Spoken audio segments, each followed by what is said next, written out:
All right, good evening. Welcome to part two of my, well, I guess it's going to be part two of both my 2023 Thanksgiving Streamathon and part two of three of the 2007 CTA and Metra UP West loop. We've done a lot of the CTA stuff so far. Today we're going to be heading out to Harlem and Lake. And returning on the Metra UP West line. This is just a little thing myself and my friend did. Pretty inexpensive, saved some time. We'll be heading out on that evening's Capital Limited. I think we came in on the previous days Lakeshore, but it was entirely possible I know that we didn't do this all in one day. I just can't remember where the heck we stayed. Anyway. We're starting off here on the CTA Green Line, or the Lake Branch as it is traditionally called. These are the crossovers just past the California station, and you're looking toward the location of the old where is that? Is this the right thing? Hold on. I had this up a second ago. There's California, and it's right near the old Sacramento station. Interesting names. That was demolished some point in whenever. Anyway, right now there's a temporary block station there. Not sure how often these are used, but they are electrified, so I assume that they're used during service disruptions. Or can be used during service disruptions.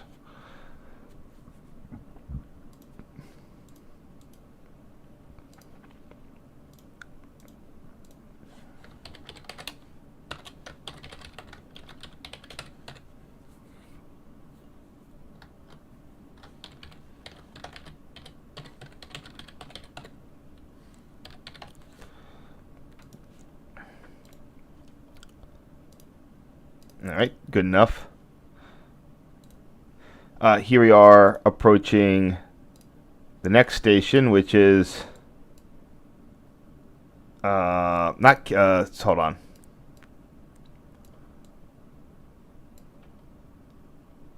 It's wherever we have a crossover, an interlocked one.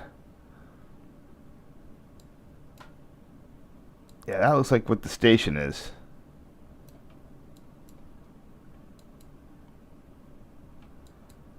Actually, I can just go look whatever this is. There you go. Oops.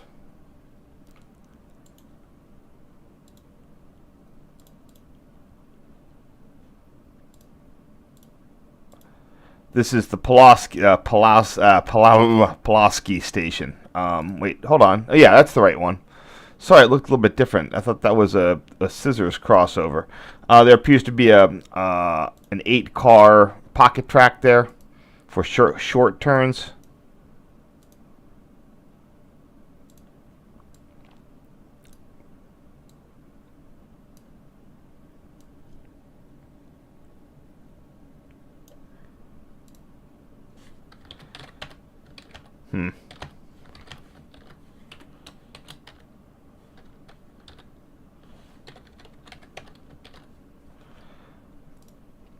There we go.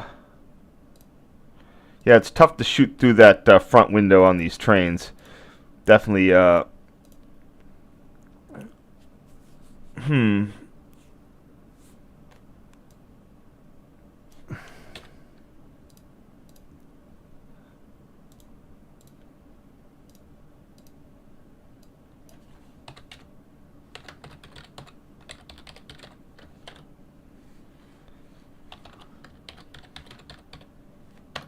can't see what the signal number there is, so I'll just make a vague description. Finally, we're now paralleling the Union Pacific West line. I'm not sure. I think that this goes back. I'm not sure if it ran down the middle of the road here as an elevated, and then they shifted it over to the shifted it over to the Green Line right-of-way. That looks like something they would have done. But, I mean, I have to go research that in the chicagoL.org. Track elevation in Oak Park. Oh, it was surface level. So it's just like that Cicero line. This was completed in 1962. Remember, the CNW runs reverse, so this train here would be heading outbound.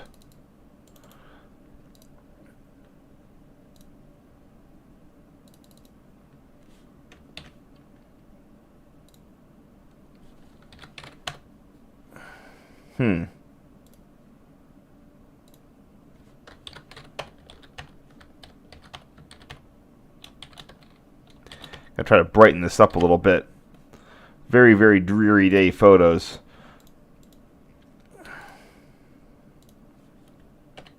Let's see if I can read the number off this Metra engine. Nah, I just can't. It's probably something in the 100 group, so there you go.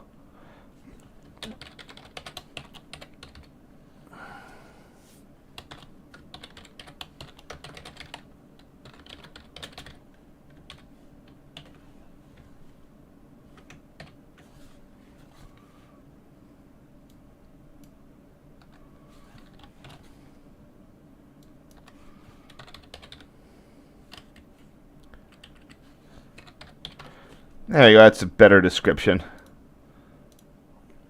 Yeah, the Metra is the star of this photo, so it should get more prominent billing. And then here we have, you see, remember, it's running reverse. We have a, come on, what is that?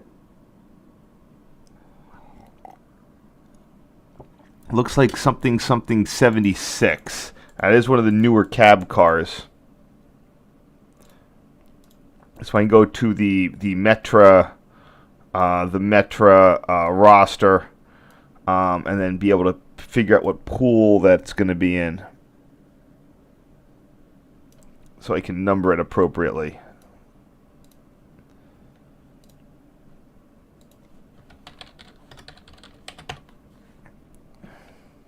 It has the larger windows. When they got new gallery cars in the early 2000s, they had the updated windows for evacuation requirements. Here we go. I'm going to be wanting a newer one. There you are. 2002 to 05 coach. 2002 to 05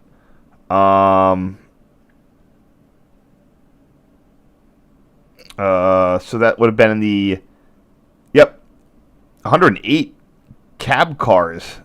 Wow. That would be 50, 85, 76. So just because you can't see all of the number, if you can see part of it, you can at least get it down to something. With it, you can ballpark it pretty well. I'm just trying to get rid of this front window haze. It's pretty bad. I don't know if color correction can really help with this, so I'm just going to leave it alone.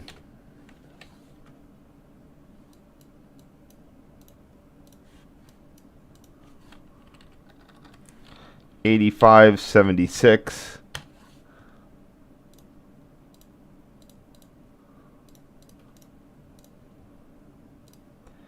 And here we have one of the CTA signal bridges there. I'm not entirely sure that's still around. They've done an amount of resignaling in the area, but not like total. So this is, I did go and pull up some alternate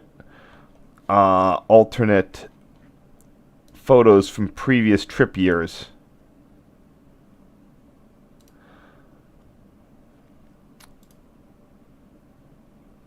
But I'm not sure I have necessarily captured those. No, I have new photos from the UP West line, but I don't have them with me.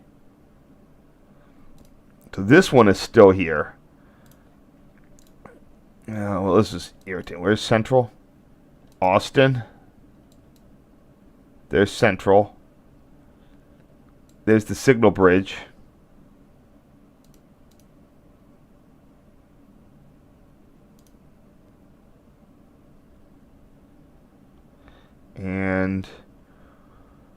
We're going to zoom in right there where it is. And we're going to see if we can figure out what those numbers are going to be. Okay, it's still there. And it's the 65 switch, 65 automatic.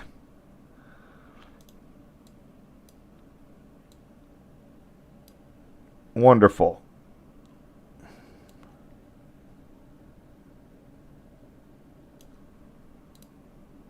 Oh, I could see it here. So there you go.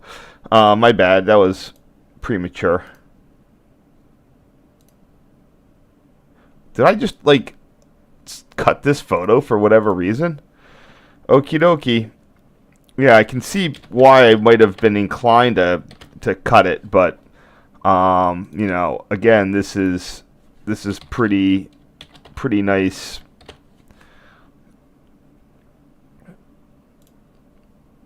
A pretty good photo there. So what I want to do is I want to see how I'm labeling these. All right.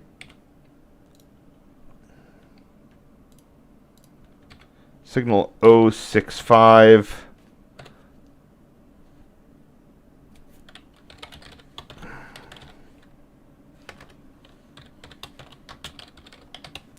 $85.76.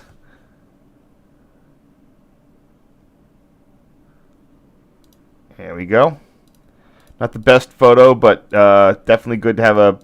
Can't go wrong with more photos of CTA, CNW signal bridges. So this is interesting. We're getting a restricting indication here at the Austin. Now maybe it's because that train ahead or a cab signal failure. Not entirely sure. But that's definitely interesting. Not sure what that means for cab signal. Might just be that he might get a 15 mile an hour code. I liked my second generation digital camera a lot better, but it was nothing near as good as. So this is interesting. These are USNS labeled 8L and 6L. Yep. So a lot of the other ones, if you remember on the pink line, they were part of an area scheme with high numbers in the 500s. This is more of a local panel control, probably dating from 1962. Almost positive of that. If you're still seeing stuff for 8L, if you're still seeing signals, L&R type style signals.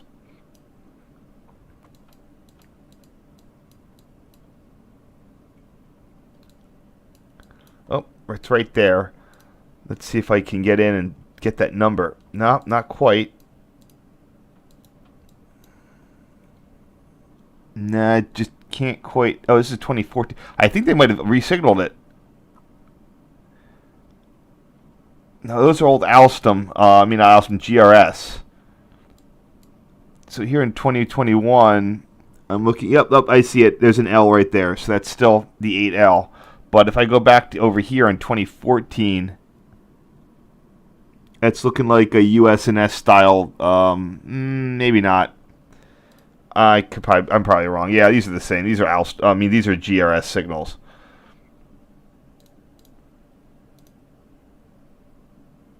Oh God, what an awful. I'm glad I'm redoing these.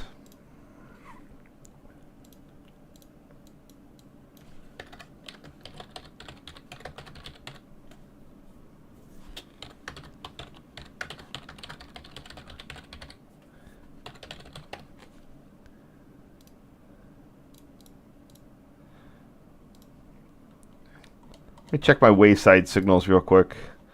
Try to find those lunars.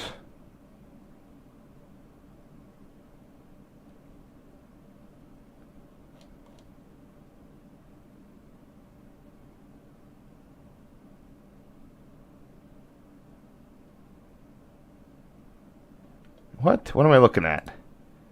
Okay, it's lunar over red, main route, expecting encounter end of track or other train ahead. All right, well, there's another train ahead. That doesn't look like it would be in the same block, but you never know.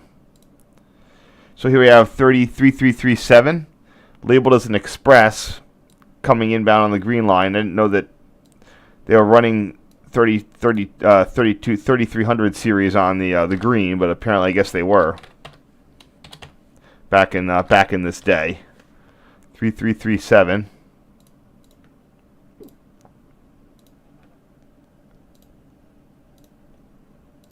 This is at Oak Park.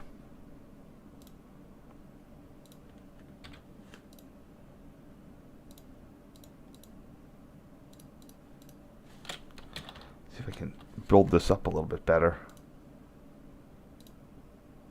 Okay, there we go. The clarify filter did work a little bit better there.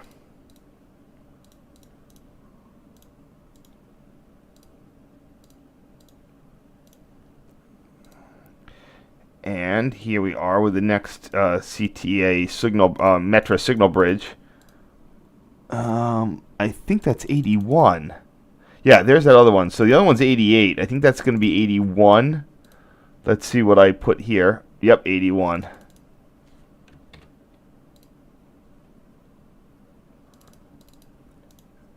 Wow, all three are displaying an approach. So I guess that they float and there's just nothing lined up on them right now. That's crazy.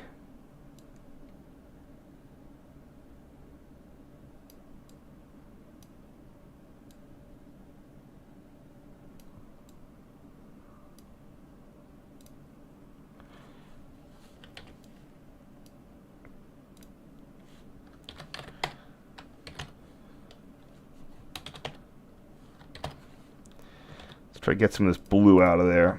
See if I make it look a little bit better. There we go. That's a bit better.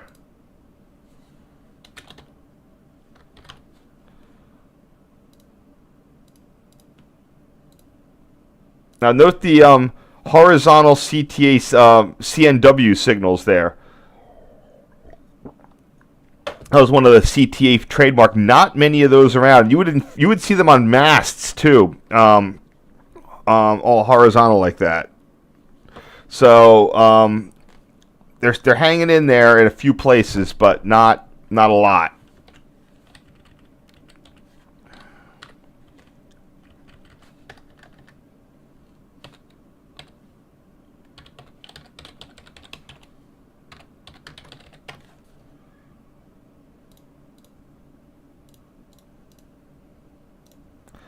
And we can definitely go in and see if that's still there.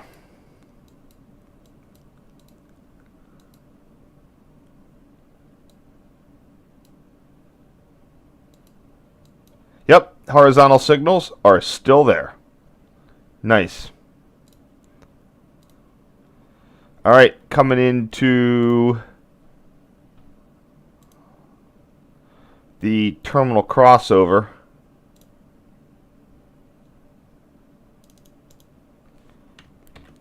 Now, because I have that second photo, I'm going to cut that one, because this is much better of the exact same material.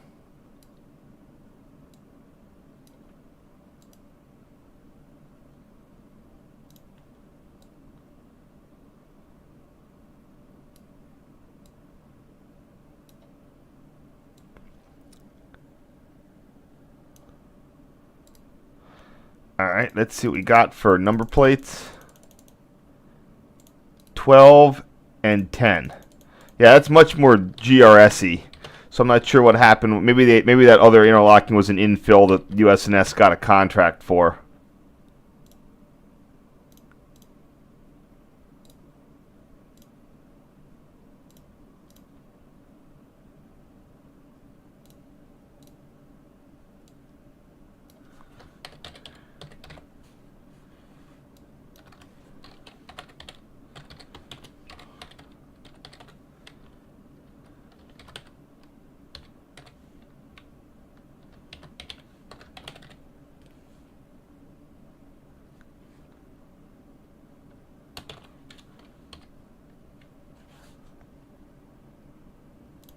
One second.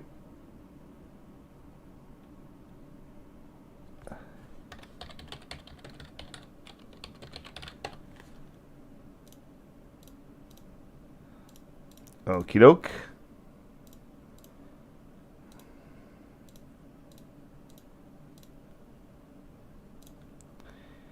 And now we have gotten off the CTA, and we are looking westward towards the gantry lever 88 signal. That's directly. Oh, you know, those weren't 3 approach signals. Those were flashing advance approach.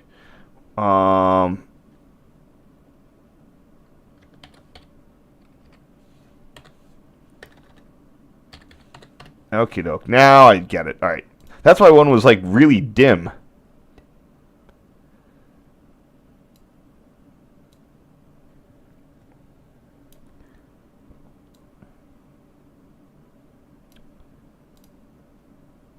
All right.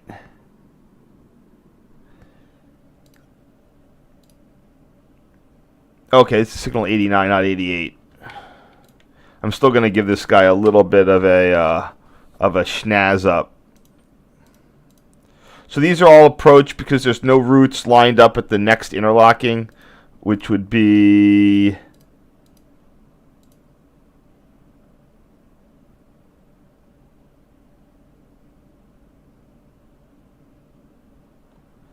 looking for this.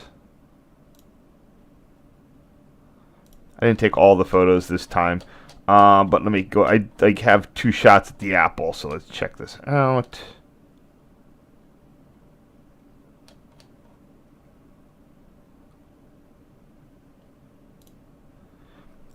It would be Vale interlocking. This is where it used to go to 2 tracks. They have more recently installed a 3rd.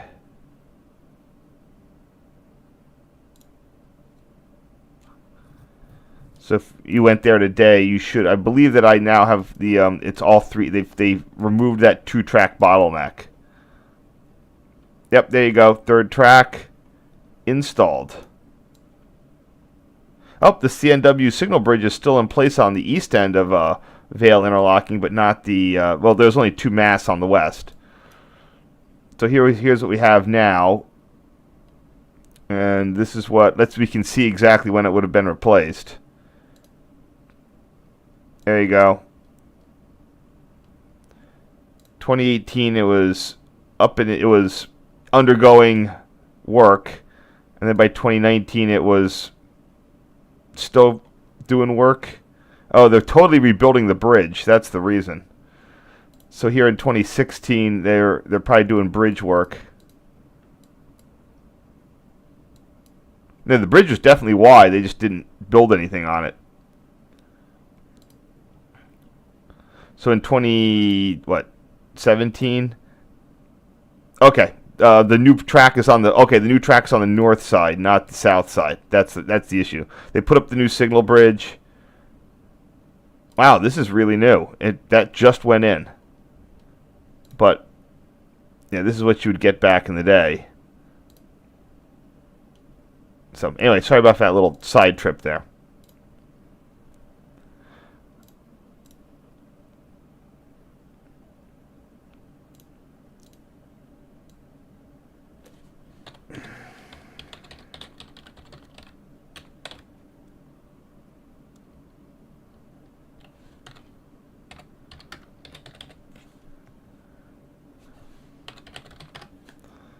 Yep, and note that there are 2 horizontally mounted signals on the other side. The reason you see 2 and not 3 is because this, just like the UP Northwest line, this was run in a only the center track was bidirectional.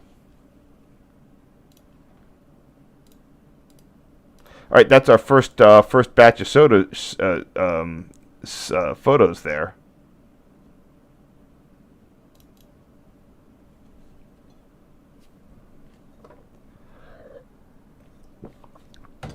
I'll be there in just a second to check a couple things. All right, I got rid of that one. All right.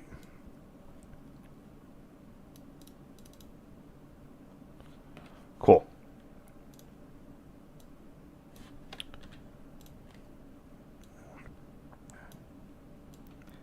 Next set, let's see if anybody has any questions. What's up?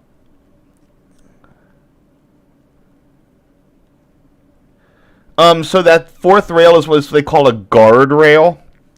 The guardrail is because if you're on an elevated if you're elevated or a bridge, if a car or if any part of the train has derailed, it will catch the wheels and prevent the train from like moving too far or left laterally, or at least try to. If I see another one, I'll point it out and try to explain and try to show how it works.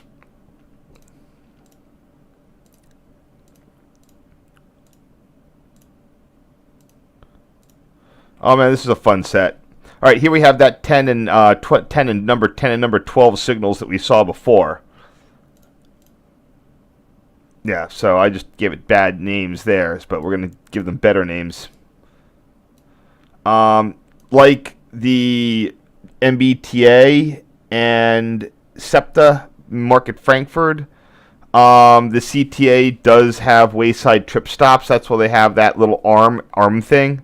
This thing right there, that's your key buy in case you have to do basically a call on. I can't see what the switch number there is, but oh well.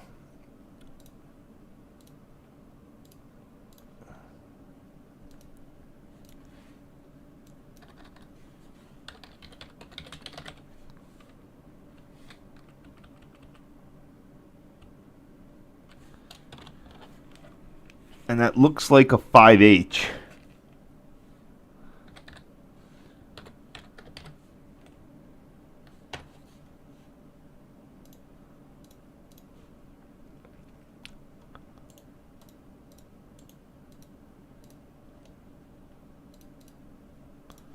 Oops.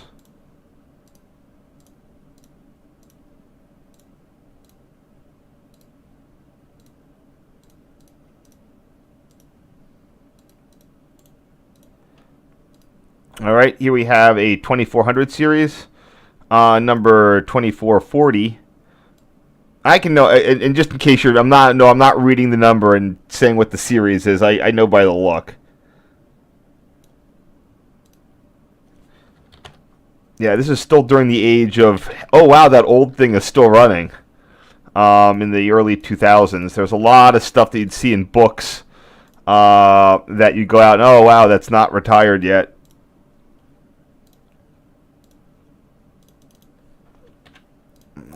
Nice to use a whole bunch. Again, I can use some of the the original names. And there is the 82, I'm guessing, signal. With two clears. Looks like traffic has finally been set in the opposite direction. Yeah, that's 82.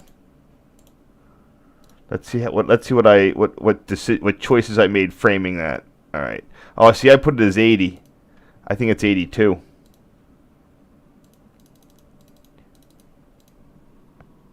Nope. It's 80. So I'm gonna cut this in a little closer than I did before. It's really nice on these rail right-of-ways coming into Chicago that they go point right at the downtown. You get those really lovely scenes with the skyline in the background. I think that's the Aon Center there. Ironically, Chicago's been falling behind, and it's despite New York City being the place that tends to build more. It's New York City with those super talls. New York City has been ratcheting up more 1,000-footers than Chicago has.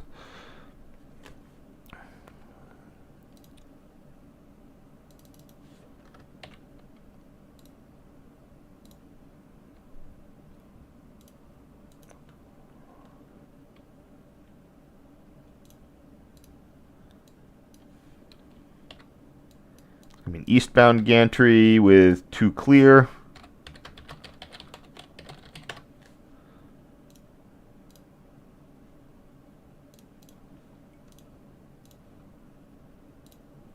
And here we have a nice Metra double header with number 172 and what looks like number 192. For whatever reason, I didn't get the photo of the second one. I can't quite confirm what that second thing is, but the first number is a 1 and the second one's a 2.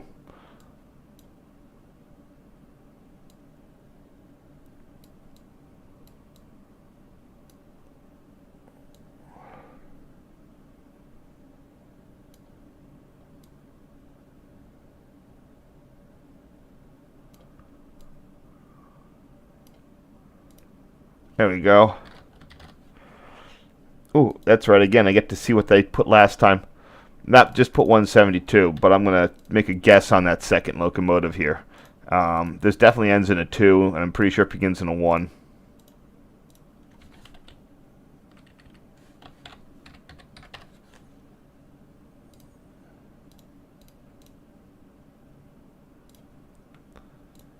Here we have 158.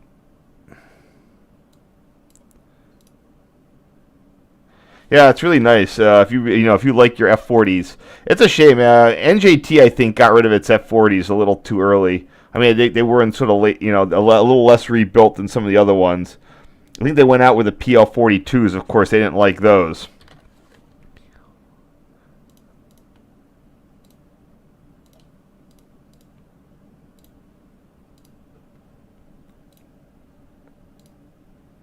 There we go, 158 at Oak Park.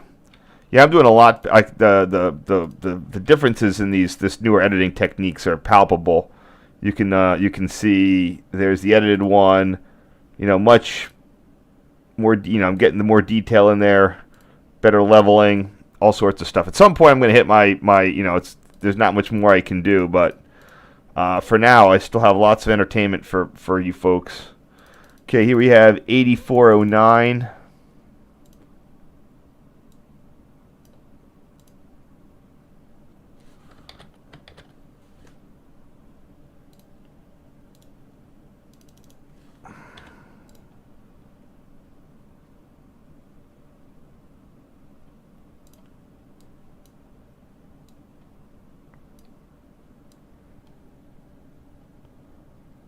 Still trying to figure out what I'm going to do with myself in Chicago next weekend. Not this coming weekend, but the weekend after.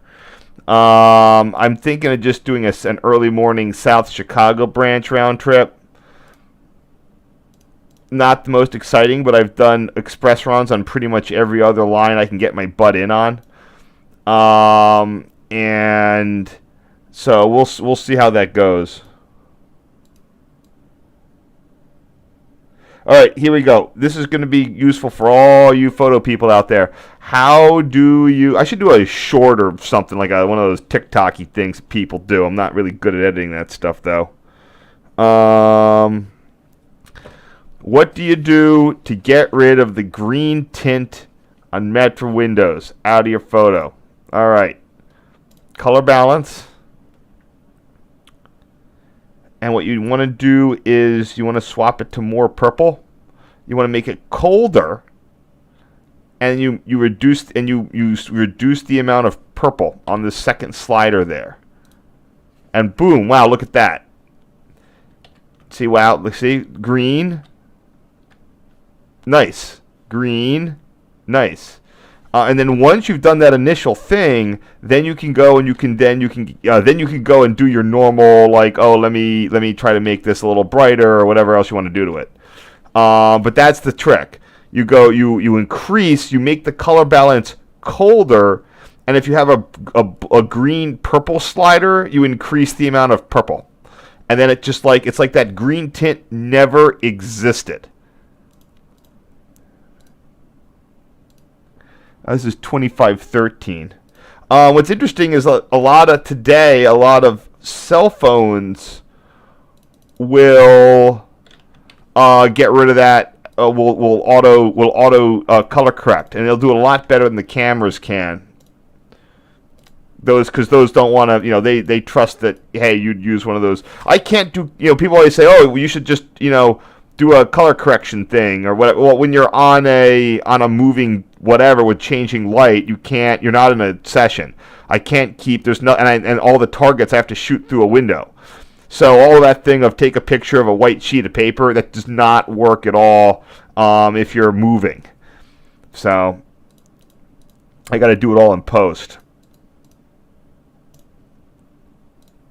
Here we go. This is not a horizontal signal, but it's definitely a CNW special with one of the. We're racing that Metra, that CTA train. Looks like he's got the upper hand on us right now.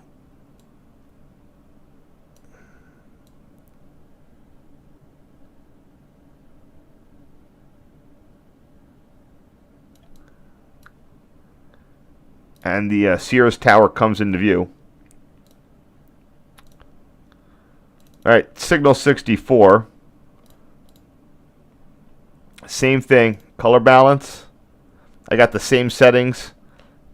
Do I need as much purple?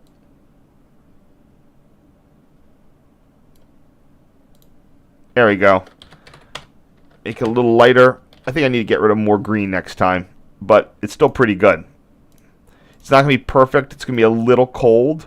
I mean, you are making it that. If you want, you can always just manually go in and remove blue.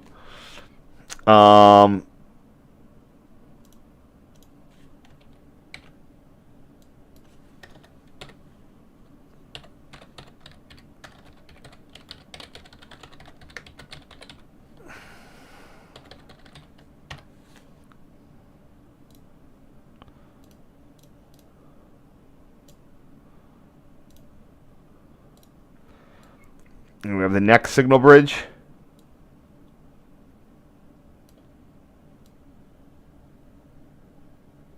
I think I was on Metra railfan tips. It has line diagrams with the location of, and you can infer the location of every automatic signal on them, and they'll including milepost numbers. I forget if I should adjust brightness before or after I do the color balance change. I forget which is better. All right, let's hope I got the milepost number on this. Oh no! All right. Let's see if I can read it. Nope, not even gonna be close. So let's try that Metra railfan tips thing if I can get it.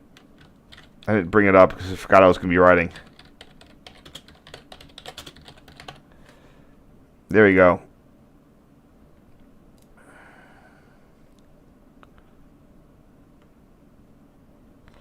So I go to Union Pacific West line.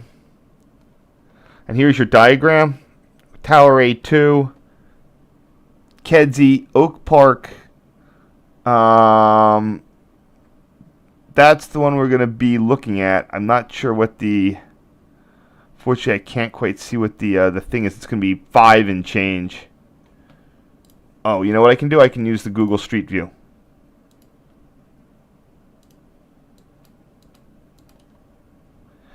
It's a shame that this, they could really get stuff rolling on these tracks. I mean, this could be 80. I mean, I don't know what it is right now. The Metra railfan chip should say.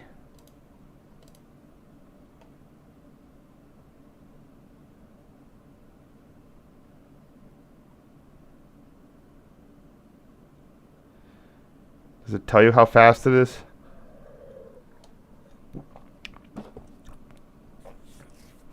Nah, I can look it up, but it's probably like a 60. It's pretty pathetic.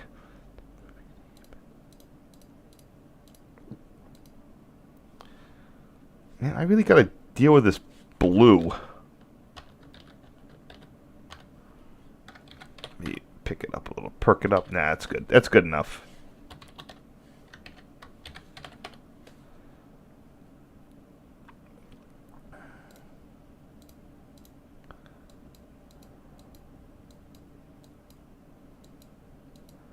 I think it's this one right there.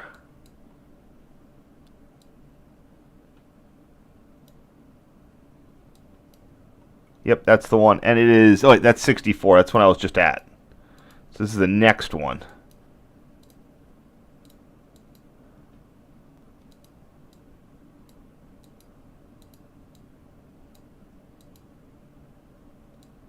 There it is, right there. That's going to be hard to see, but let's see if we can get it from this guy. Where's that?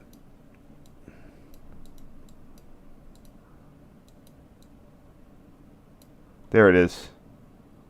Just need to grab one of those. Here you go. Fucker, it thinks it's an address. 56. Got it.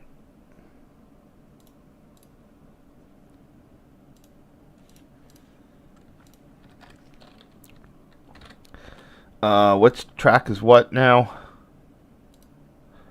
Track 2, track 1. Track 1 clear, track 2 approach.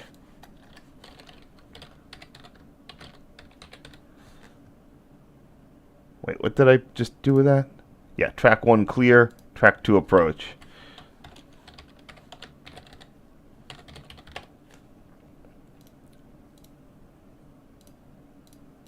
Got it. Next, milepost 5. Yeah, I know that this has an actual subdivision. I think this is Geneva sub. I think that I stick with UP West line for all of these. Let me see what I did back in this. Yeah, I stick with the Metra designation because that's really what's sort of matters here.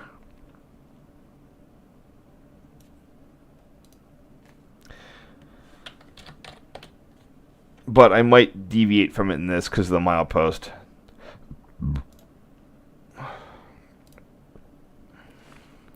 Alright, I'm going to try getting more purple out of here. Minus 25.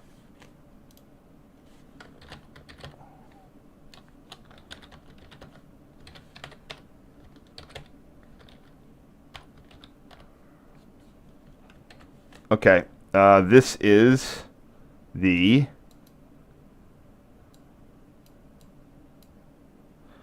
one of those contract Metra shops. So currently, Union Pacific is in the process of trying to like turn over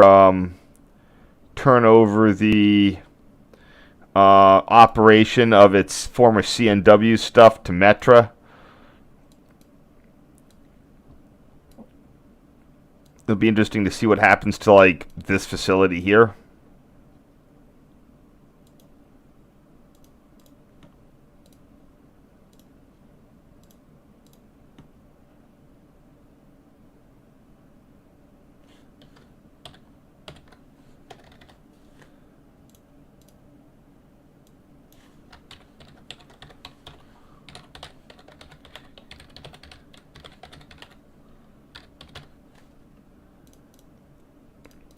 It's a very 1950s building. And up close, we have the bays. Let's see what I got with this. Oh, it's the Harding Ave shops. Okay. All right, let's...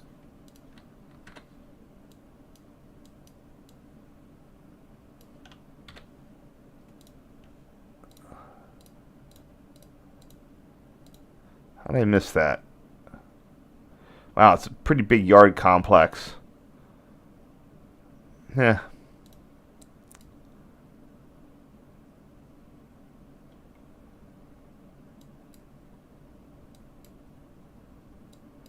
What is this? Why is this labeled all as Union Pacific's 40th Street yard? Like, that's clearly not that. Oh, man. All right, I'll fix that later. All right, what do we got here? Oh, come on. Man, I just punted on that one. All right, can I just get numbers on these? 9412 and it looks like a UPY 55 something. UPY. That's a GP15T, either for turbocharged or it's a tunnel motor type thing. Hold on one second.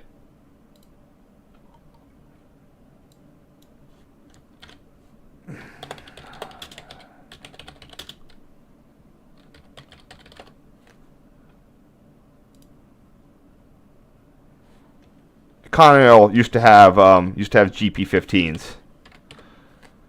UPY series. UPY is a separate patch of reporting marks that Union Pacific uses because it used up all of its normal numbers. It's mainly for yard locomotives.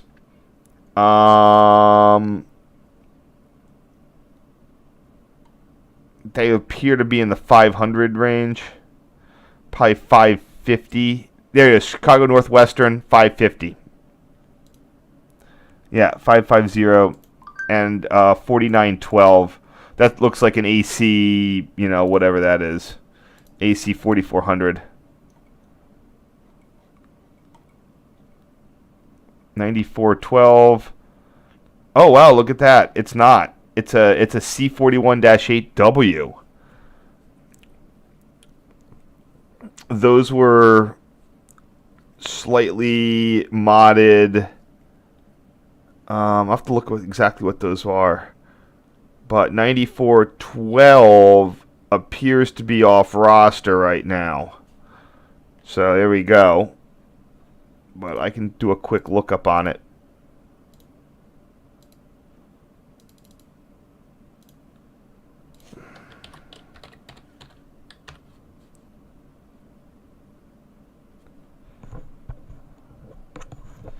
C41. Some railroads, like the Chicago Northwestern in particular, upgraded some of their units to 4135 horsepower, designated C42-8. The designation modified Union Pacific to C41-8 after takeover CNW.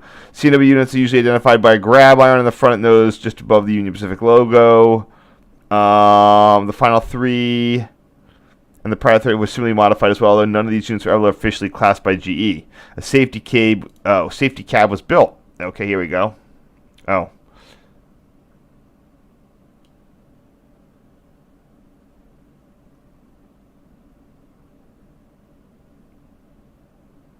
So this says that it wasn't, but I guess the whatever. Anyway, most stored. Oh, Conrail really had a lot of these. So did CSX. Sold pretty well. All right, anyway.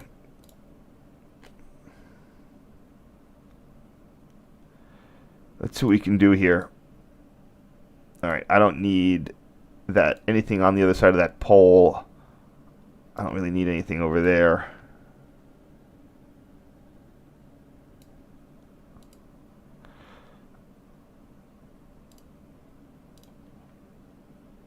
The color balance really fixes it up a lot. Yeah, these sort of lost photos are really what I'm doing this for. I was way too itchy on the get rid of that trigger finger.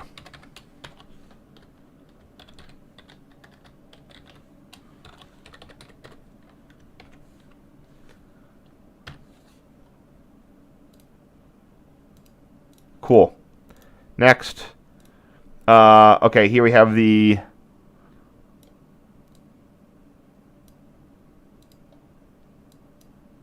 Let's see what I can do with this guy.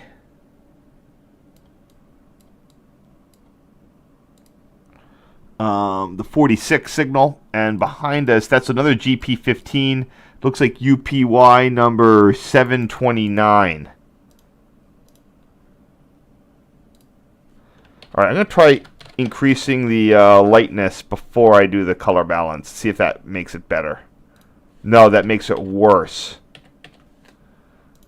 So you want to do your color correct. Wait, hold on. What's going on here? No, I don't want to clarify. I want to do a color balance. Okay, wait, stop. Let's do this again. Adjust color balance. There it goes.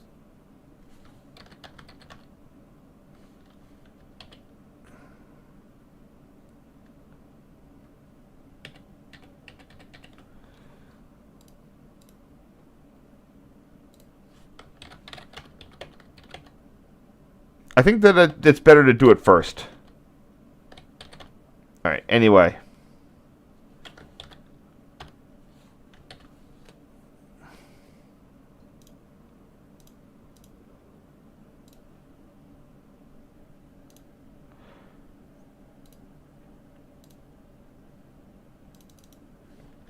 What is that? 729? Was that 726? It's a 9.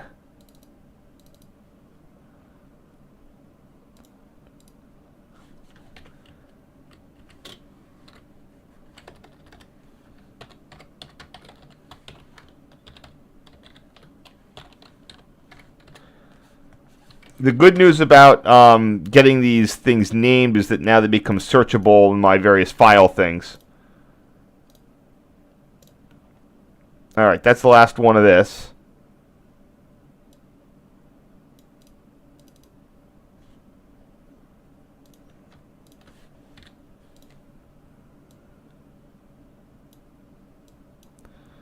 If anybody has any questions.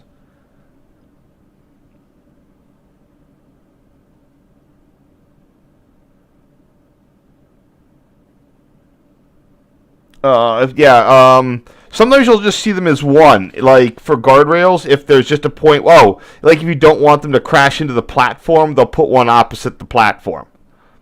You'll see them like that.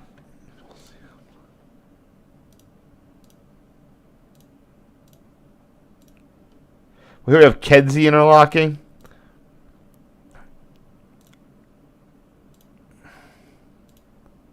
That tower was closed fairly recently, like in the 1990s. This corridor in here is heavily trafficked with both outbound, with normal Metra stuff, but also has a lot of deadhead action going on.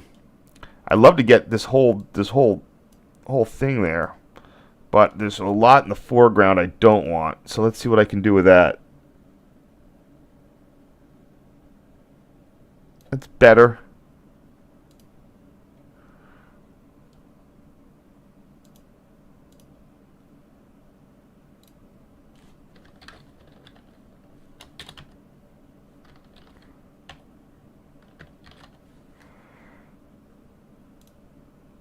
And then what do I have for this?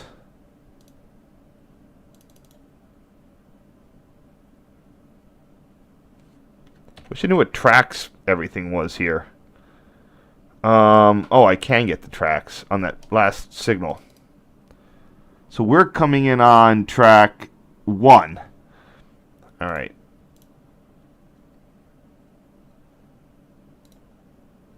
Yeah, last one I used, I chopped it out, but I'm not doing that this time.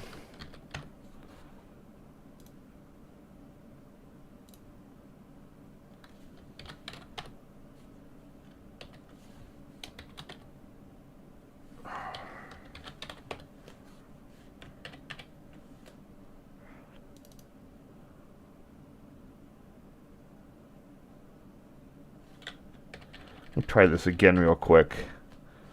I hit this with a clarification filter first, and then I'll apply the color balance. Yeah. Oh, yeah.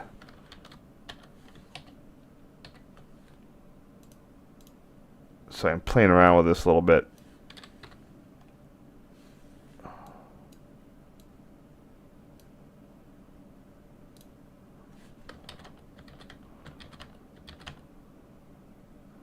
Ugh. Alright, well that failed.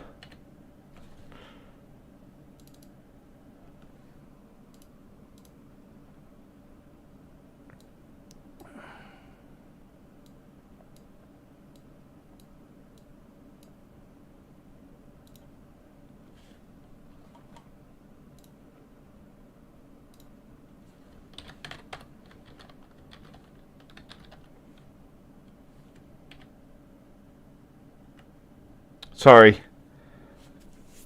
I'm just trying to see if I can get this better.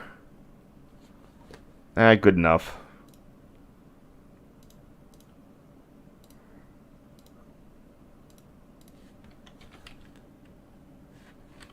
Oh boy.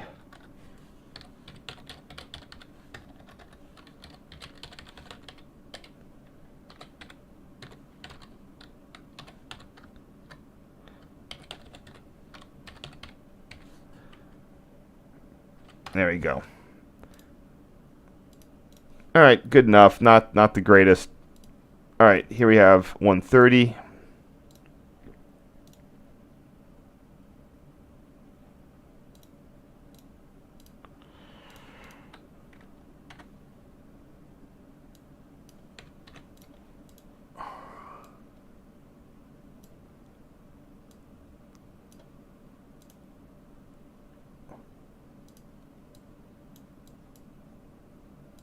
Straighten it. So Kedzie is very similar to CY Clybourne Tower. That's still active. That's at the junction of the UP Northwest and the UP West, formerly Chicago Northwestern West and North lines. That's as you leave. That's I'm trying to think of what that's close to. It's close to the freeway. There's a station there. You can get out and do stuff. Get some reasonable photos. I believe I've heard that tower has taken over a lot of the UP Northwest lines. So there's so little freight. They just went with that. They assigned all that because DeVal Tower was on that branch, and they were just able to assign that to the operator at CY, and then Metra pays for the operator. So it saves on, it makes the accounting a little bit easier.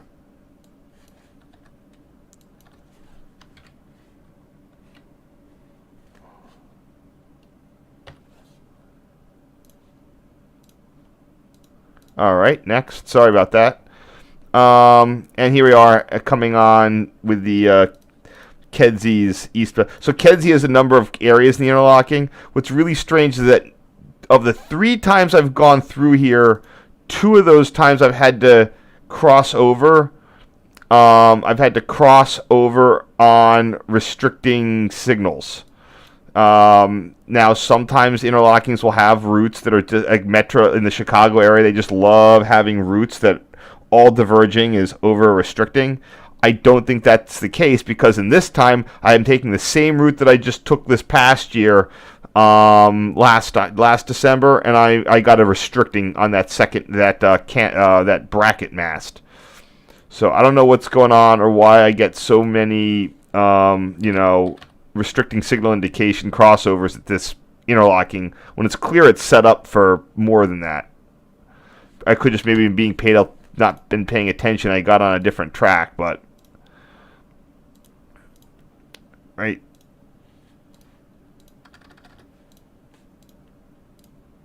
Now, how did these look initially? See, what was I able to do back then? Yeah, I was able to get a lot more of the stuff out of there.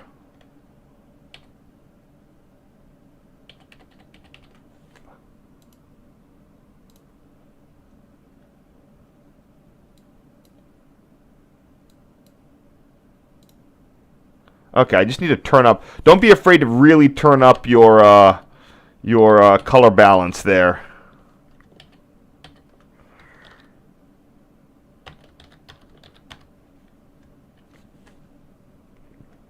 So you don't want to overdo. Normally you don't want to overdo that, but I think with these Metra windows, you have a lot more leeway to go right ahead and really try to get that out. So here's the original. See, I don't know what I was doing back then, but it's very desaturated. That's the problem. You can see the purple in there. Here's the current one. Nah, I gotta work on this, but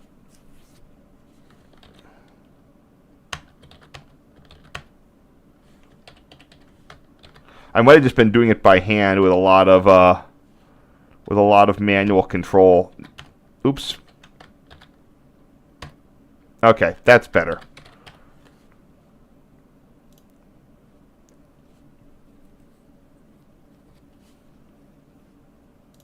It's still pretty finicky. Like if I go back to this one, maybe I can just take out a little bit more of that green. Yeah, there it goes.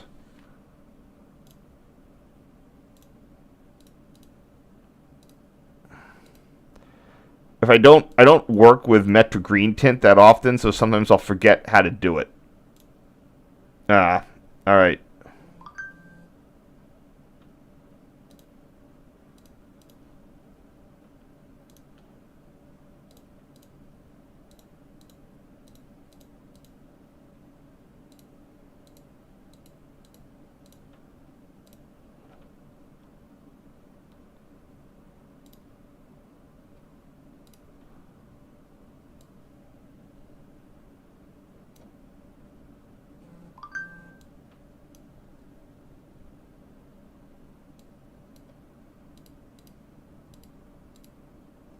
I'm sorry about that. Okay, anyway.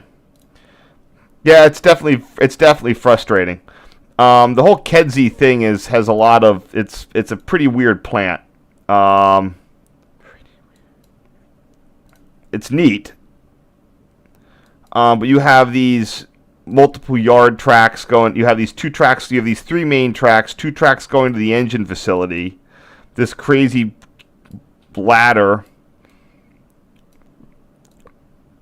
trying to support multiple crossing moves. A lot of it is just for stuff coming out of these Metra storage yards to go to these shops without having to conflict with the main line, but also maybe deadheads to go get into the shops that way. The other thing is that trains are then set up into this. East of here it's 4-track, but it's single direction. It goes from CTC to rule what would be in the east rule 251 because of Tower A2. So in here, and it's not like even reverse running where it's like westbound eastbound. It's like they're back and forth. It's westbound eastbound. It's eastbound, like westbound, eastbound, westbound, eastbound. They interleave. So Kedzie has to sort everything in here. You used to see this sort of interlocking configuration on the old PRR where they would go from west-west, east-east to west-east. And you would have stuff like a dip in you'd go from 4 tracks and then there's this dip and you're down to like 2 or 3 and then it comes back. And that's just because how you have to do it when you filter trains into that situation. It's shocking that it's still here, like in this configuration. Well, there's Kedzie Tower. It's a new facility, new as in 1950s, and there we go.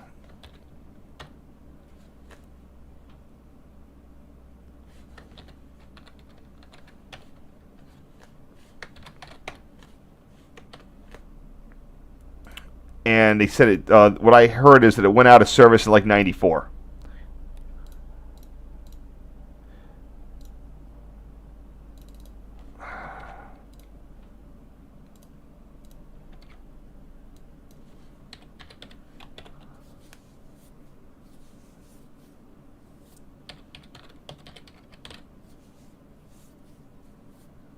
Oh, it looks like there's one of those yard signals is displaying a restricting.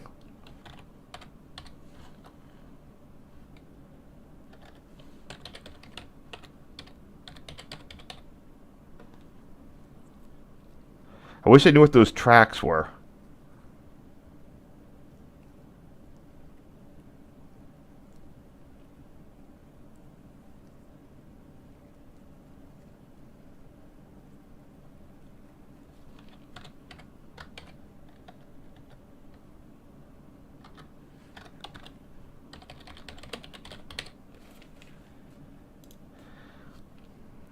All right, how does this compare with what we got? Yeah, see, that's very purple. This is a little bit more blue, but again, not a ton I can do about it.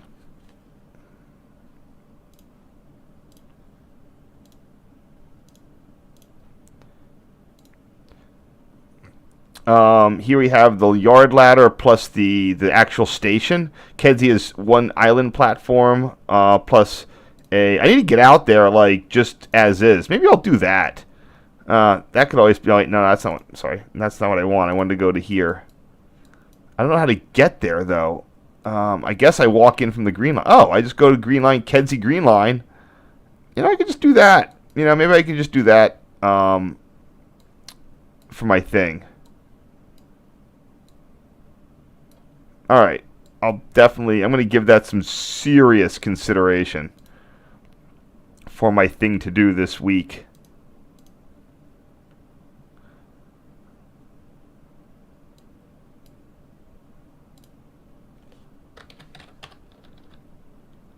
Oopsies. Yeah, I think I was just manually dialing down the green content after I did a color balance, or just doing it manually.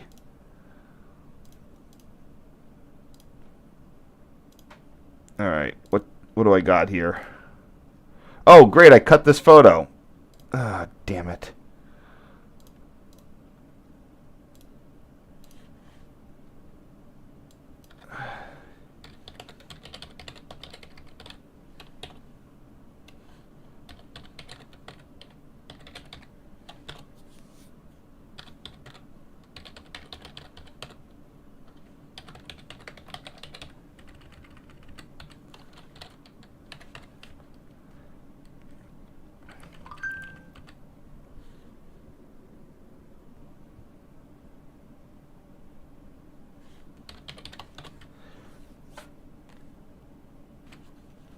Alright, that good? Alright, good enough. Would this... Oh yeah, this didn't exist before, so whatever I do now is fine. Yeah, you know, maybe this year I'll just go out to Kedzie. That seems like... I've done a thing where I went down to... there's a good photo of it. Yeah, and that's a platform. That's an active station and platform and everything. You can just go there and poke about. So, what is going on here? All right. Why is this out of order? Okay, whatever. This is a very interesting one. The green is sort of not there. So I'm not going to do the...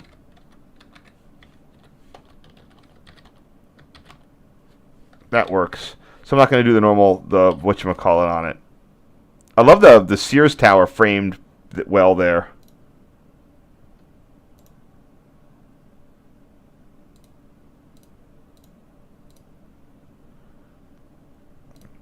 Alright, I tried to crop that in before, but I don't really see a need to.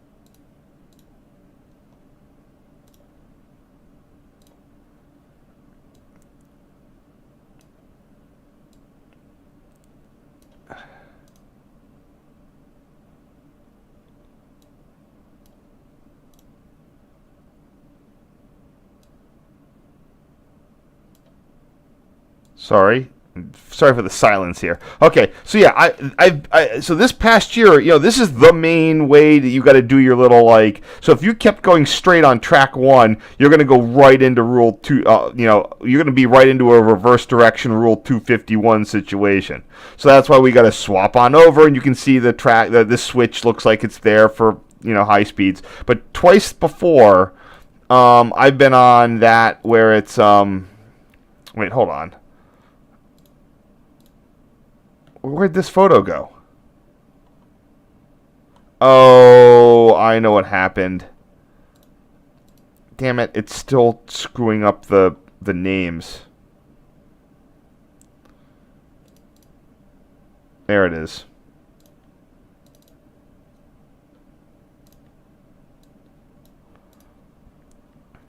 I thought I was past the point of having to deal with that issue, but no, I'm still doing it.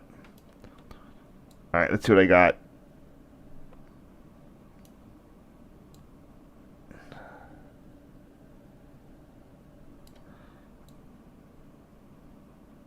All right, that works.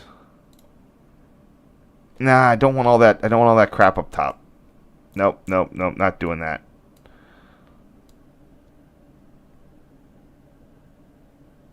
All right, I'm gonna box this. There, much better.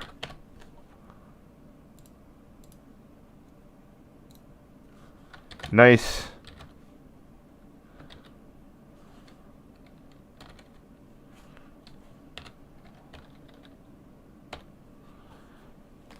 How does that compare? Yeah, way better on this one. There we go.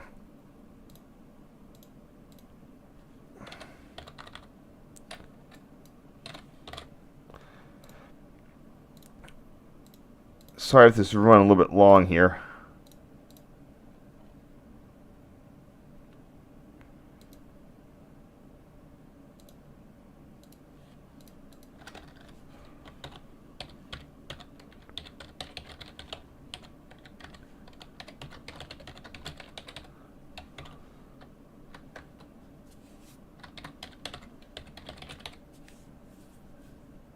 Okie doke.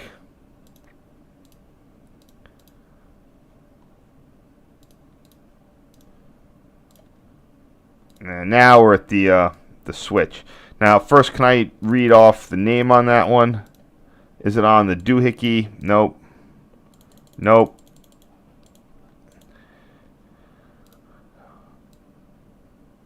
I'm not gonna. I don't think I'm gonna try to cut this.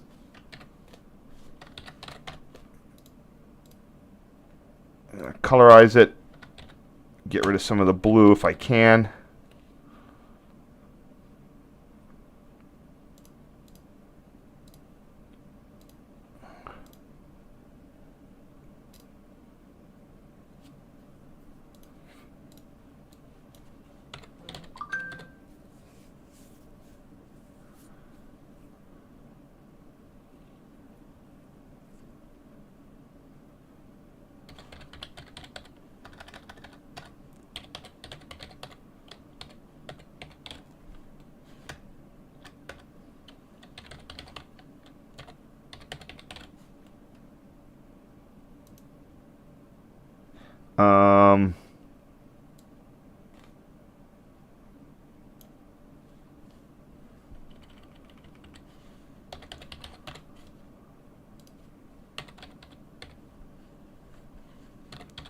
Okay, that works.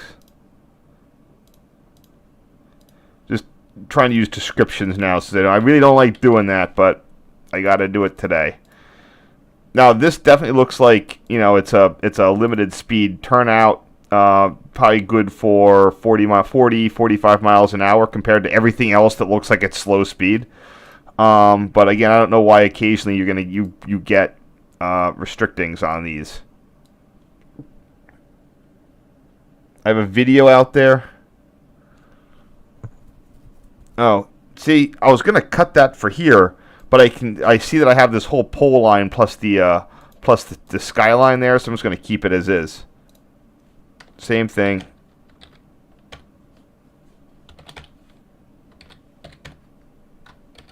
There it goes.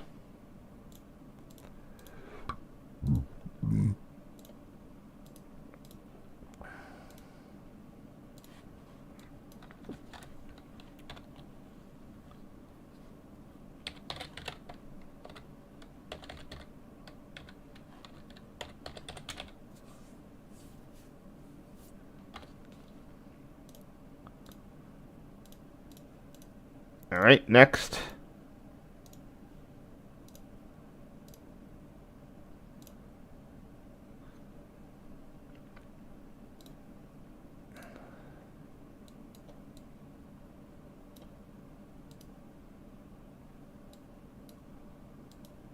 It's sort of hard to determine what's a facing point ladder or a trailing point ladder here on the CNW because the stuff's reversed.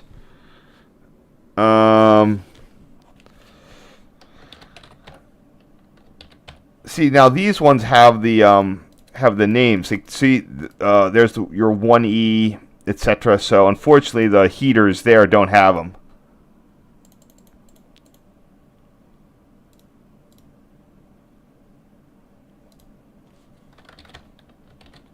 Oh, that's a little much.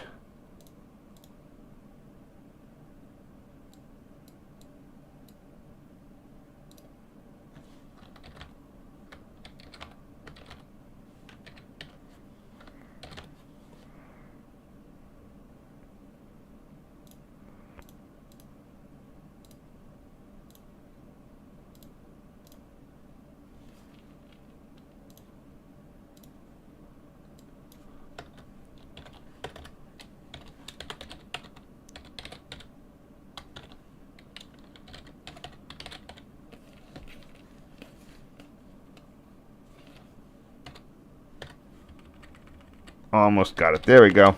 Just got to work my way through these. So yeah, it's just I think that you can tell with these composite ties and everything that this higher speed ladder might have been added, but I'm not entirely sure. And then this is what goes down the Union Pacific sort of back road, just like the PR. This is how the PR Panhandle would come in. The Panhandle came. So here's this Y. There's Kedzie, there's Tower A2. The PR Panhandle route to Logansport would come in, make this right-hand turn. That's why there's position lights here. It would then join in with the Milwaukee Road tracks, go all the way there, and then they'd come into the top of Union Station. So that's how the PR, they said that was the back road.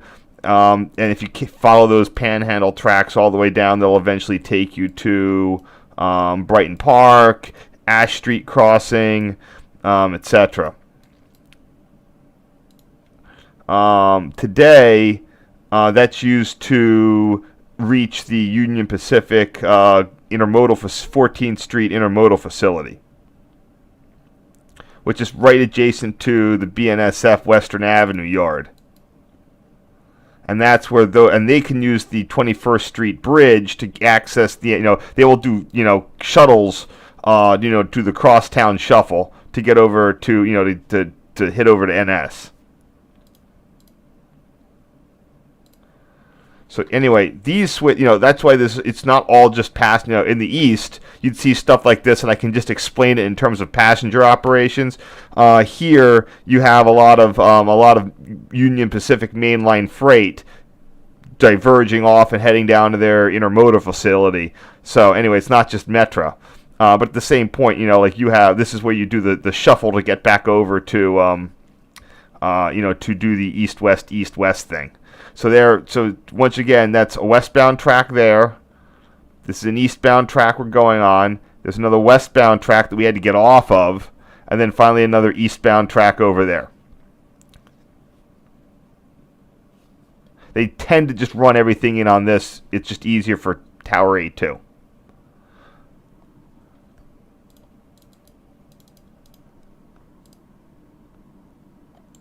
I'm not sure what switch that is. Looks like it's like 13. Could be 15.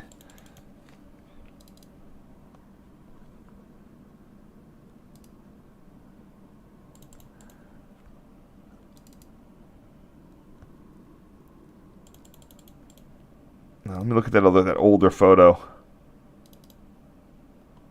Sorry about that. 1, okay, this is the 1 switch. Oh, good. And then the next one is the 13. Got it. Thank freaking God. I can now go back and deal with this and just be like the 1 switch.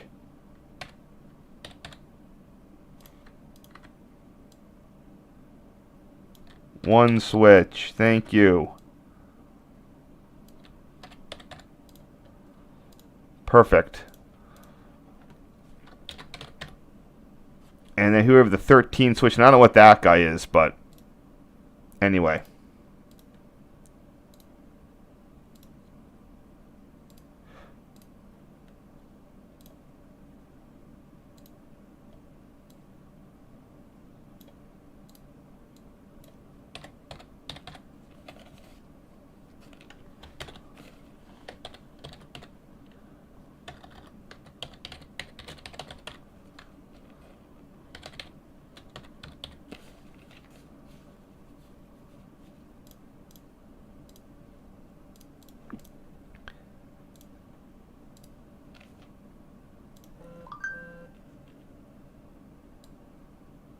And here we have the eastbound things.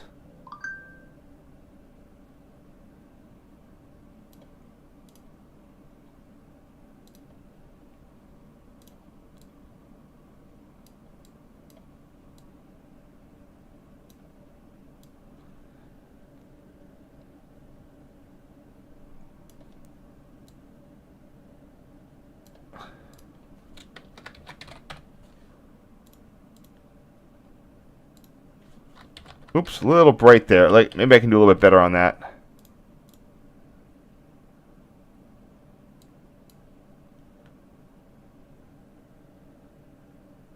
Wait, what did I do? All right, there we go. I don't need to brighten this. That's way too much there.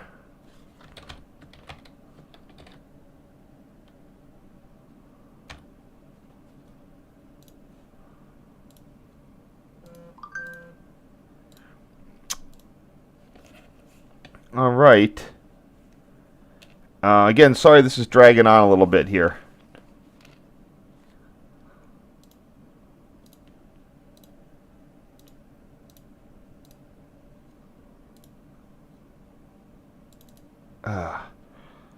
The important part here is to check out what those automatic signals are. That is the, looks like 32. Yep, 32. Okay, what can we do? I have Kedzie.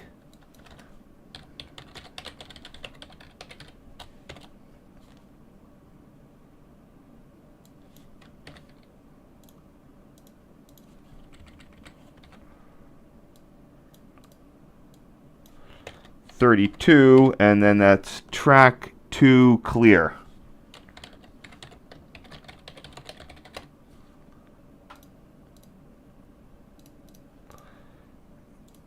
Alright, good enough. And again, sorry for the delays here. A nice fun intermediate. And now we're on Rule 251. As you can see, that far track to the left and our current ones are the only ones that are signaled for eastbound movements. And there's our milepost 3 right there on the side, so that's cute. These are the mile 30, so these are, even though they're before milepost 3, these use nearest 10th and one up, one down.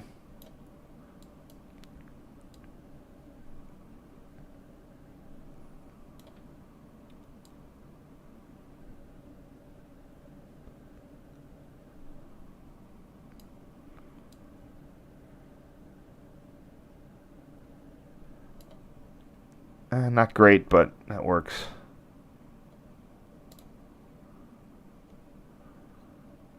I'm not sure that's a station. I think that's just an employee stop.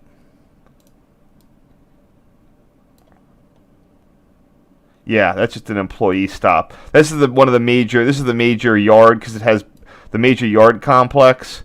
It's Union Pacific California Avenue, Western Ave. Yeah. Union Pacific California Avenue Yard and Metra's Western Avenue Yard, and since they're combined together, this is the majority. You know, this is where one of their bigger maintenance and storage facilities.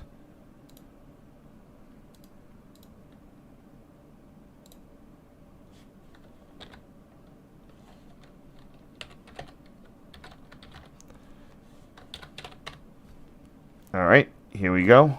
At this point, you can see there's a train crossing ahead of us at Western Ave Tower A2. So we are on approach to the stop. No PTC concerns at this point in time. Oh, man. Okay, so how do I deal with this? That gets too purple. All right.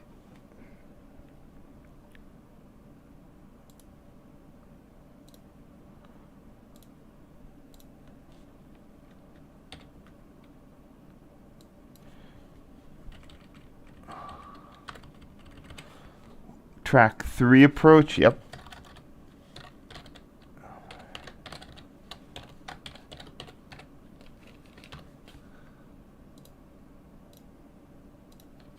Oops.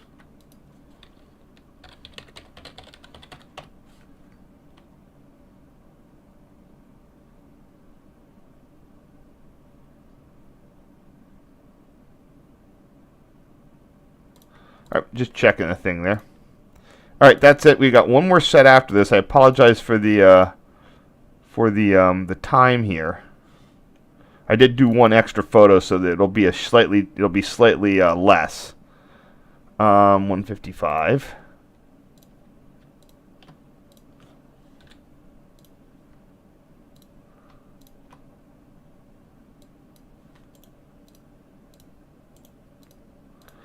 All right, let's see if anyone's left in the chat here. All right, what do we got? I'm not sure about the CT. I've heard things about them. I think, yeah, part of it was saving space. Could just be a guy trying to try something different.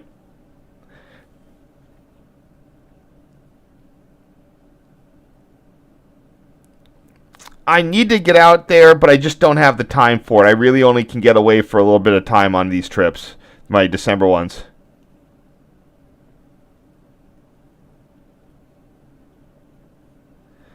I mean, by the time, it's like, I mean, regarding the Pennsylvania trying to compete with the Milwaukee road, that's really getting out of their zone. It's not like, I don't mean their zone their zone as in like a collusion. It's just sort of that's striking out too far from your core would but and that was probably well developed and competitive territory by the time the PRR got there. The PRR got to Chicago by buying additional railroads, and lines west were really their own thing. The PRR was really focused on lines east. I mean, not really, but they were definitely more East Coast and getting it. By the time the PR was out to Chicago, it was very like, here are our tendrils that got us out there. The Logansport line, the main line via Fort Wayne, and then they had one other thing that went out to Peoria, but they really weren't in a position to compete very well, trying to go further. Chicago was the place you needed to be, and at that point, you pass Chicago and like where you're trying to bring things to Chicago, but you have no catchment.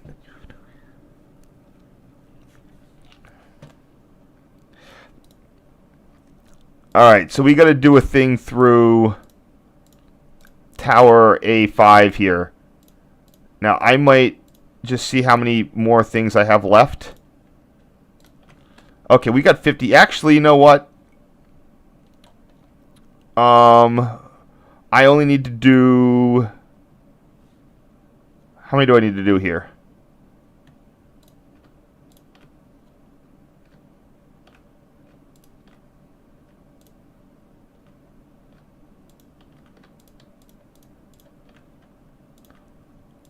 I technically only need to do like 7. So let me just find a better cut point. You know what? 162 is all what I'm going to do from. That's 6. And then there's this. All right.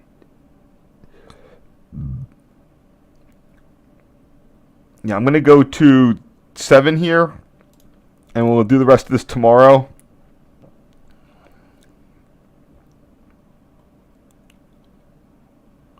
So I'm just looking to see what we have tomorrow. Tomorrow might get pretty gnarly, but let's see what we can do. Let me see how many I go through today. How quick I can get this done. I don't want to go over 2 hours here, but I'm totally going to have to. Because this just got super complicated.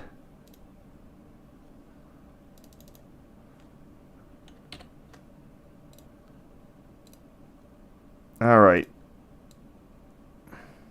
Yeah, Tower A2 is just a marvel of it's just this wonderful wonderful thing of the old way of doing things.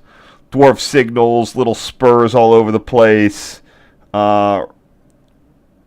Just an amazing thing. I'd love to get in there.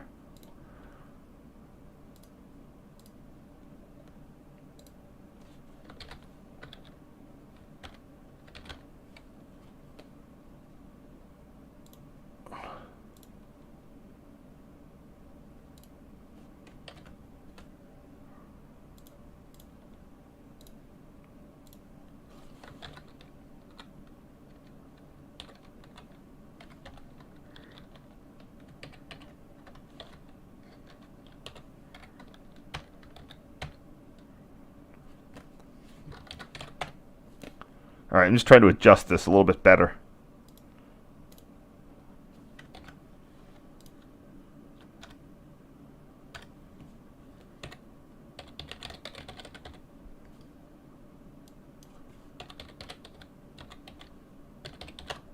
But yeah, no, it's really cool when you come down here, and especially on this UP West, because this is where you can actually see. If you're stopped at Western Ave on a signal, you'll see a train. There'll be nothing train goes by. When you're coming on the UP West, you're coasting in, and you'll be able to see all that crossing traffic.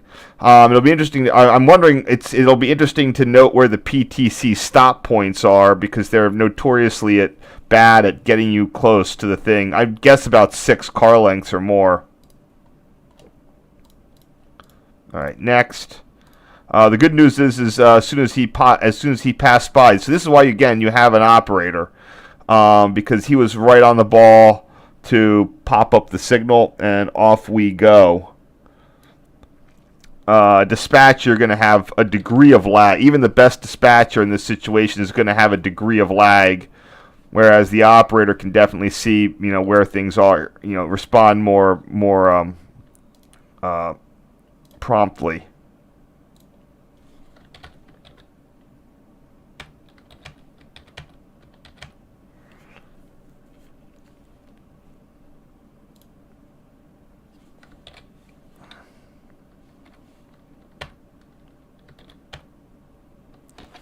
There we go. I'm just doing some manual color adjustment. I actually really care about this picture. It's nice. There we go. All right. So here we have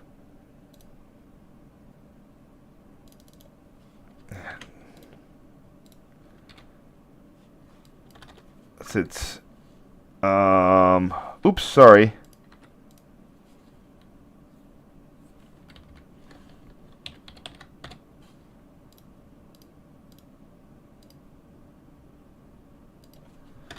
I gotta specify it's the eastbound CNW gantry. Although I think that the Milwaukee is north-south. All right, doesn't. So I don't actually need to specify that it's CNW. The other ones I think are north-south. Or are they? Whatever. I'm just gonna say CNW.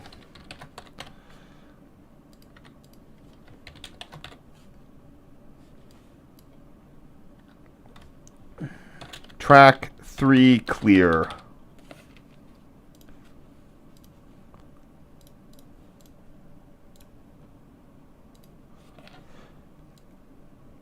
And same thing here, just narrower, more zoom.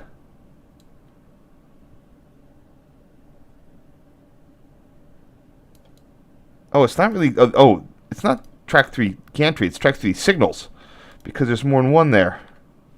There's dwarfs.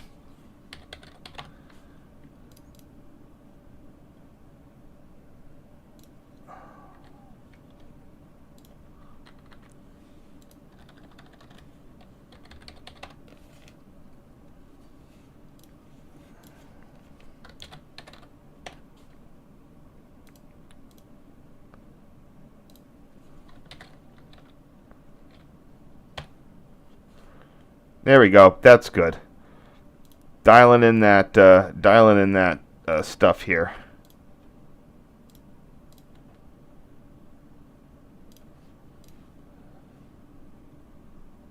What?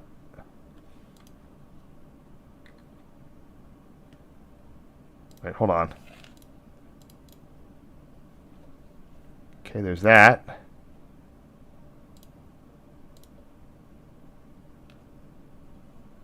Okay, that's the thing.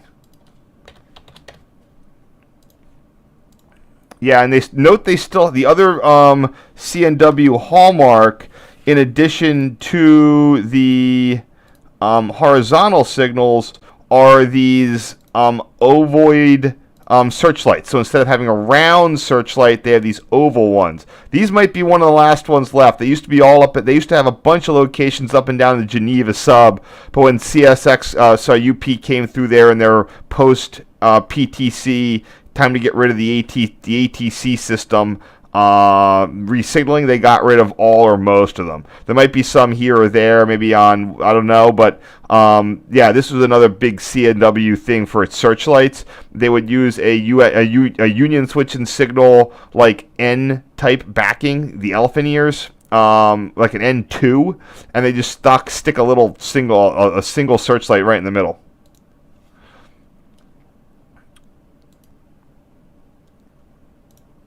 So here we have Tower A2 itself. Now, the good news is I'm pretty sure I need to get what that dwarf is, but I'm pretty sure I can.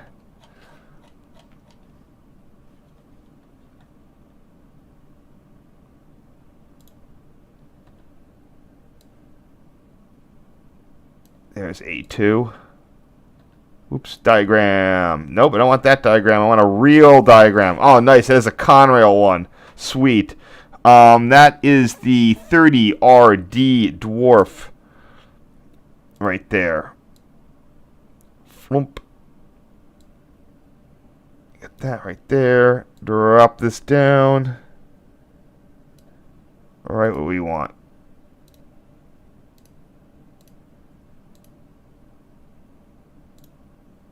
Okay, that's where I'm going.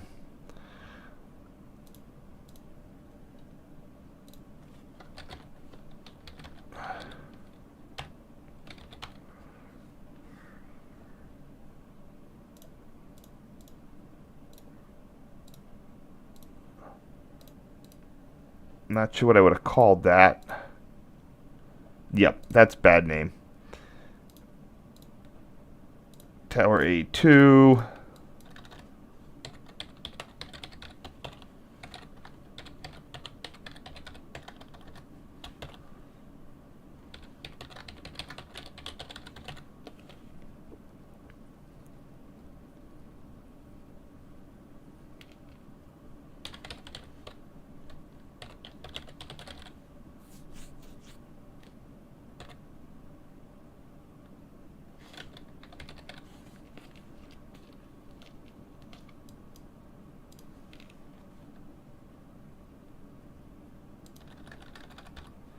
Alright, sorry about that. I'm starting to notice when I do these things of how old some of the vehicles now look compared to today's trucks. You know, back in, you know, that 2007 F-150, you know, wouldn't, you know, demolish a pedestrian quite like the new ones will. Alright, here we have the dwarfs and a switch there.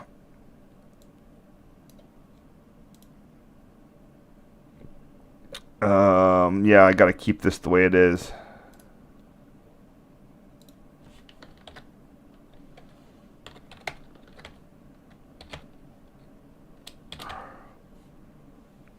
Alright, that's not bad. And what switch is that? That is the... it's gonna be tough to figure it out. It's right by, looks like the 31 or the 37. That used to be a double slip coming in there.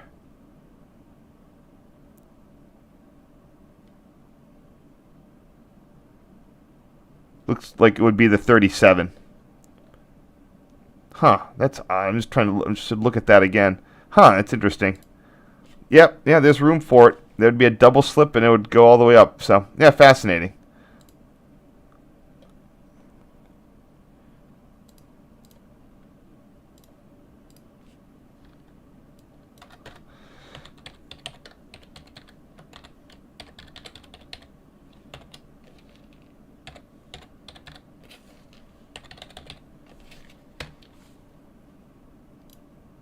It's surprising that they never consider a service. Oh, that was interesting. So if Metra takes over the UP West, in theory they might be more inclined to be able to run a service from, you know, the UP West into Union Station, because there would be less issues with Union Pacific guys having to work that.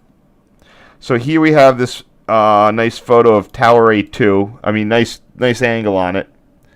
I'm going to see whatever it is that I called it. We're going to go with that.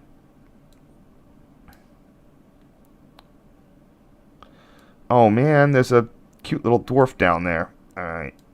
I guess I'll make this bigger. Alright, there we go.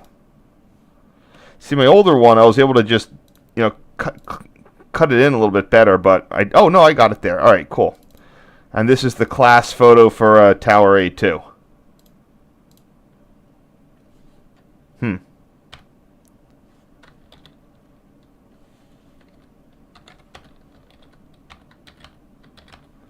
That looks that's not bad. Little dim, but it works.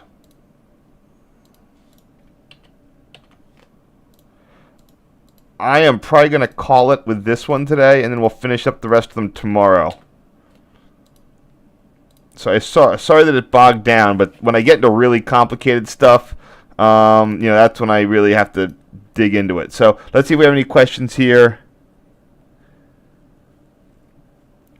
Remember, the ICC was pretty jerky about once you got into the 20th century, the ICC would put the kibosh on a lot of mergers. They were real jerks on the PRR and the NNW. All right, listen, I'm gonna get. Actually, no, I started at 9:30. I didn't start at 9:15. So we do have a little more. We do have time, but so the question is, I am at 162.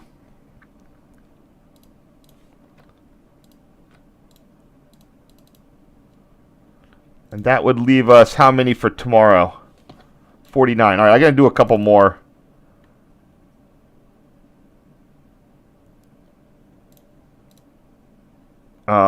Just so I don't have to do quite so many tomorrow.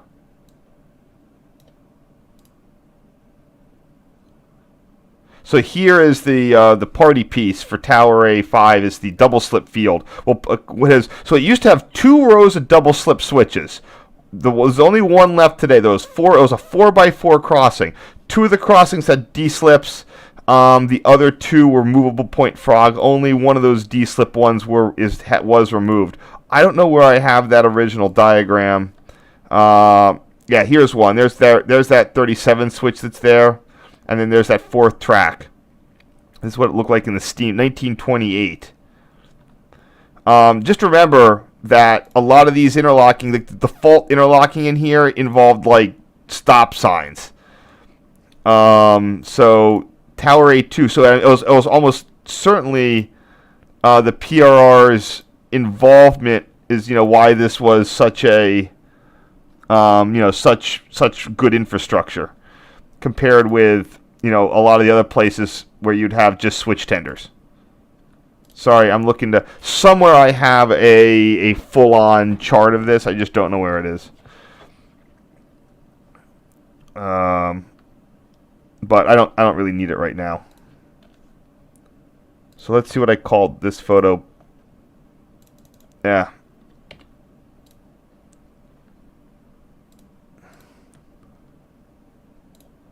No, I have other photos. I'm going to have new photos of this coming in. Yeah, so once you do the, I'm going to amend what I said. Once you do the color balance, I'm using a thing of 2% red increase, minus 2% green, minus 2% blue. And that seems to be really getting me where I'd like to be on these Metra tint photos.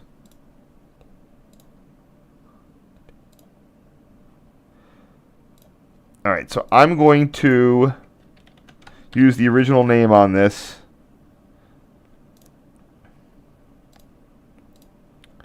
Because I should have new photo. Oh, will I have new photos on this? I don't know, actually.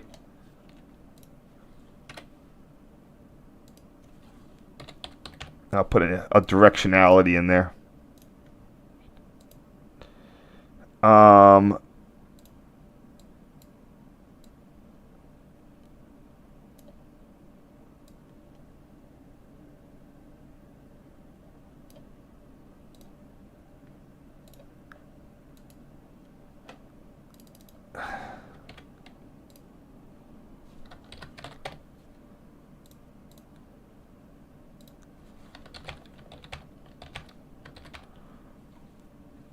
There we go. That's not bad.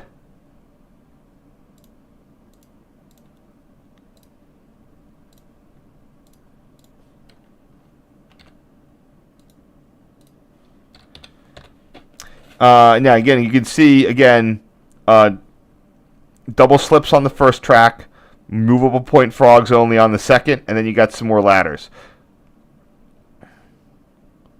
I'm not generally aware of when these. I mean, they're clearly used. I don't know what uses these stuff coming out of the yard will use these diverging switches. So if we go to our diagram here, stuff coming out of the CNW yard. So here in this Conrail one, oh wait, never mind. The Conrail one does show them. Look, there's 2 rows of the double slips. So as of 1992, these CNW tracks here were going into the yard, and they used these double slips to go to go towards what do you call it? A CNW Terminal. Today they've removed one of those probably very expensive lines of switches and only use one of them, but that's what they're there for. Meanwhile, Milwaukee things will just go straight through. I don't think Milwaukee trains will go to CNW station, although it's possible. I don't even know if they. I think that they can get to that track, although I'm not entirely sure. It's worth taking a look. So, trains coming out of the Milwaukee side yard, Western Ave yard, I don't think that they can get to that. Yeah, they can't get to this third track. And that's the one that has the double slips. So there's actually no way for Metra Western Avenue trains to get to access CNW station if they wanted to. They'd have to put a switch in right here at Tower A3. So it looks like there was one there before, because there's signals on this third track, but there's no interlocking appliances. So I bet they removed a switch. What they need to do is replace that switch, and then they would be able to do that movement. But currently they can't. All of those, that one ladder there is all of the stuff going into that Western Avenue yard. Yep, that's a little bit of a bottleneck, if you ask me. That's fascinating. I never thought of it that way.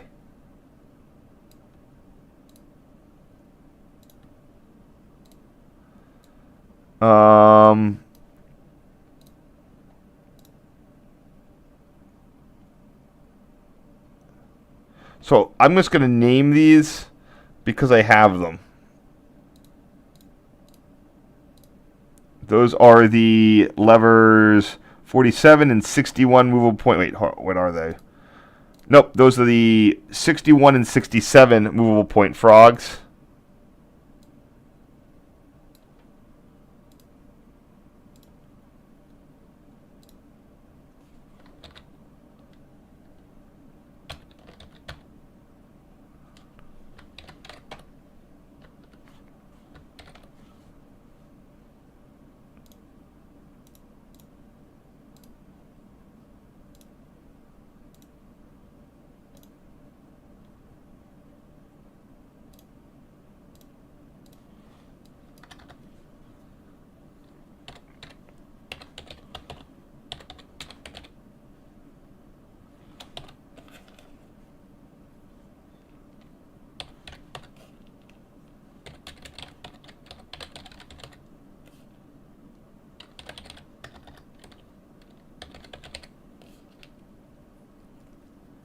All right, that works for that.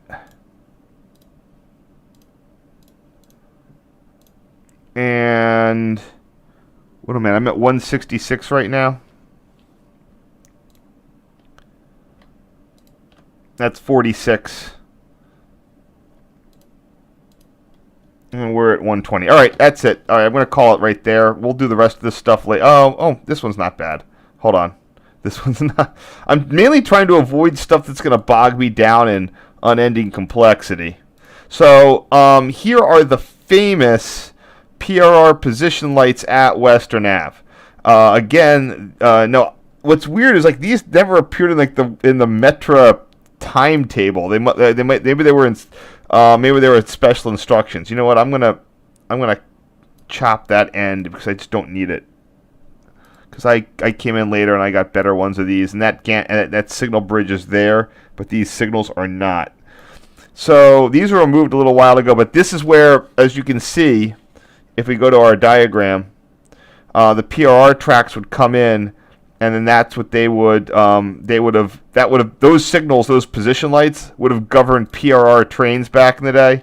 Eventually, they turned into whatever these are. And they looked normal, but they were kind of Metraized when whatever pulled out, and then finally they were replaced by color lights not too long ago, around 2020, 2018.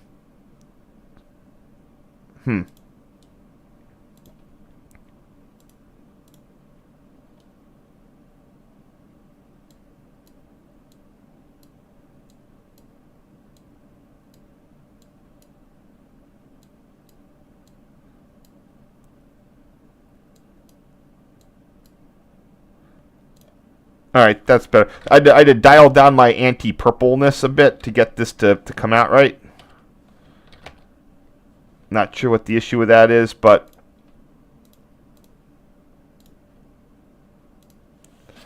these are the two that are on the bridge, and I can then just go quickly get those right here in a second.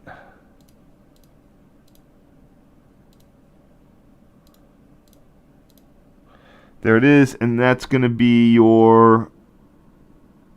See, I only see one up there right now.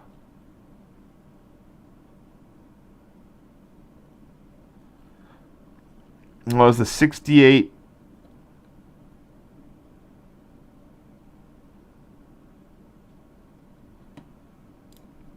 This is very strange.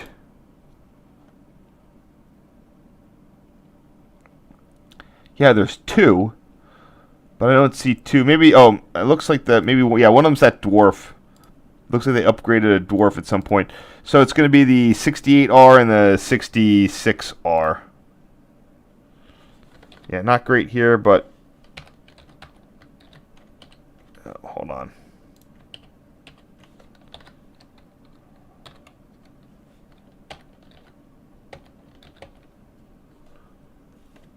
All right, that's good enough.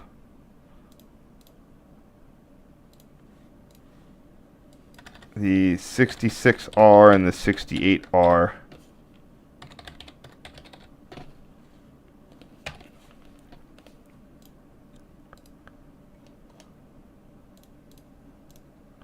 Okie doke, that's it. All right. Thank you so much. Anybody have any final questions? Nope, doesn't look like it. All right, thank you, everybody. Have a great day. I will be back tomorrow to finish this whole thing out. All right, and I will catch you then. So stay safe and have a wonderful day.